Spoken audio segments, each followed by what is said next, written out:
Graham, could you tell me how to retest and ensure your mitigation system worked?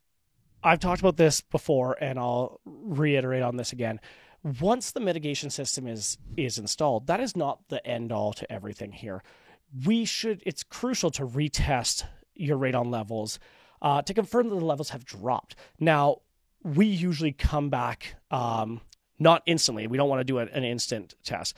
I recommend that you ask your certified installer to come back 24 to 48 hours later to do a short-term snapshot to prove that the levels have came down. Also, use of a long-term test, even those cheap tests are great.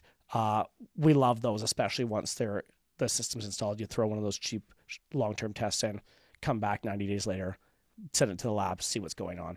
I'm a big believer of the electronic monitoring systems. So buy one of those $200 Airthings tests right here. It goes on the wall in your basement there and sends a message to your Bluetooth on your phone, lets you know what the levels are at. We install this. You have that system in there. We don't have to come back and do another short-term test. You can do a test over the next 30 days, and you can show us that the levels have dropped. Now, the thing is, we want to make sure those levels have dropped. As a professional, if you call me and say that the levels haven't dropped, I'm a little worried. We need to come back there immediately and figure out what's going on.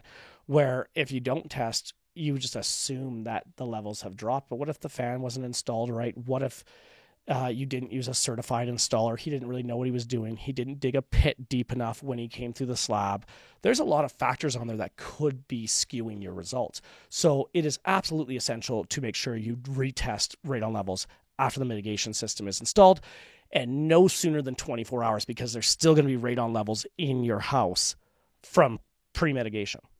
Well, and the biggest thing is if you don't know who is installing this and you're just hiring, guy off Facebook or Kijiji or something, there's a lot of factors in this. Like, I know it's a simple system, but there's a lot of factors here that are at play. What if you're getting an Amazon fan system? Like, who knows if it has enough CFMs to actually pull out the radon?